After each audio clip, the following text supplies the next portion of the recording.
আজকে আমাদের biology first paper practical exam ছিল এসএসসিতে। হ্যাঁ, এটা হচ্ছে সেই প্রশ্নটা। এখানে হচ্ছে টোটাল 3টা প্রশ্ন কাদায় লিখা লাগে, আর মৌখিক তো ভাইভা এবং প্র্যাকটিক্যাল কাতার জন্য আলাদা নাম্বার। সো আমি এই ভিডিওতে আলোচনা করবো কীভাবে আমাদের পুরো এক্সামটা নেওয়া হয় একদম শুরু থেকে শেষ পর্যন্ত, যাতে তোমরা হচ্ছে এটা আগে থেকে এটা প্রিপেয়ার থাকতে পারো যে কীভাবে এক্সামটা নেওয়া হবে। সো ফার্স্ট হচ্ছে আমাদের হলে ঢোকার সময় আমাদের প্রত্যেকের প্র্যাকটিক্যাল খাতাটা নিয়ে ফেলবে, এবং এটা অবশ্যই রাখবে কারণ এটার উপর 3 নাম্বার। হ্যাঁ, এটা না থাকলে 3 নাম্বারটা কাটা যাবে। তো এরপর হচ্ছে আমাদের সবাইকে খাতা এবং প্রশ্ন দেওয়া হবে।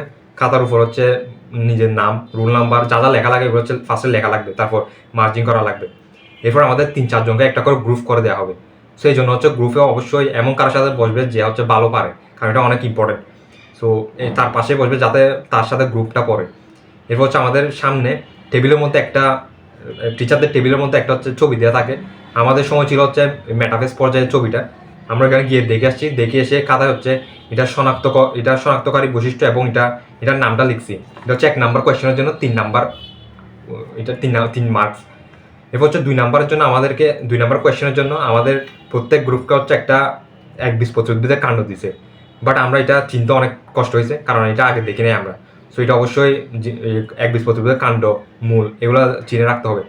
সেরকম আমরা এটা দেখার পর হচ্ছে এটার যা যা বৈশিষ্ট্য লেখা লাগে, মানে যা যা প্র্যাকটিক্যাল কাজ যা যা লিখছি সবগুলো লিখছি। এবং এখানে আরেকটা কাজ হচ্ছে এটার হচ্ছে প্রস্তচ্ছেদ করা লাগছে, ওই স্যাফরানিন সহ গ্লিসারিন দিয়ে যা করা লাগে। বাট এটা হচ্ছে করার পর টিচারদের এখানে গিয়ে টিচারদেরকে দেখাতে হবে। কিন্তু আমাদের যেটা ভুল করছি সেটা হচ্ছে আমরা স্যাফরানিন একটু বেশি দিয়ে ফেলছি। তাই অবশ্যই এই প্র্যাকটিক্যালগুলো আগে অন্তত একবার হলেও প্র্যাকটিস করা লাগবে। এরপর হচ্ছে 3 নাম্বার কোয়েশ্চেনের জন্য একটা মুখস্থ। সেটা হচ্ছে আমাদের দিছিল হচ্ছে সেই সবাত শ্বসন না সালোক সংশ্লেষণের কার্বন ডাইঅক্সাইডের অপরিহার্যতা পরীক্ষা। এটা হচ্ছে আমাদেরকে টিচারের ছবিটা দেখাইছে, এটা ছবি। আমরা তারপর ছবি দেখার পর চিনতে পারছি যে এটা হচ্ছে কোন পরীক্ষাটা।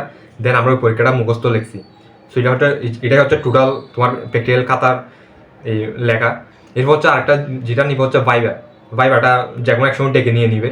এবং আমাদের সময় ইজি কোয়েশ্চেন করছিল, জাস্ট এই কোষ বিভাজনের কয়েকটা কোয়েশ্চেন করছিল, এবং 4 জন হওয়ার কারণে যে পাশে সে আনসার দিচ্ছে আর যে পারে নাই সে চুপ ছিল। সো এটা নিয়ে তেমন একটা প্যারা নাই যদি টিচার যদি করা না হয় আর কি। সো এটা হচ্ছে ভাইভাটা অনেক যতটা ভয় পাইছিলাম ততটা আসলে আহামরি কিছু না। সো এটা হচ্ছে টোটাল আমাদের পরীক্ষার এইভাবে হচ্ছে পুরো পরীক্ষাটা সম্পন্ন হয়েছে। এর পরের ভিডিওটা আমি আলোচনা করব, আমি হচ্ছে প্রত্যেকটা প্র্যাকটিক্যাল কীভাবে নেওয়া হয় এটা আলোচনা করবো প্রত্যেকদিন। এখন হচ্ছে এই আমি আরেকটা জিনিস যেটা ফেস করছি সেটা হচ্ছে এক্সামের আগের দিন কী পড়বো, আসলে কীভাবে প্রিপারেশনটা নিব এটা বুঝতে পারতেছিলাম না। সো এটা আমি নেক্সট ভিডিওতে আসলে বলবো কীভাবে কী পড়তে হবে, কীভাবে প্রিপারেশনটা নিতে হবে, কীভাবে এক্স্যাক্টলি প্রিপারেশনটা নিতে হবে, কারণ এগুলো কোনো সিলেবাস নেই। সেই জন্য এই পুরো জিনিসটা পরের ভিডিওটা আলোচনা করবো।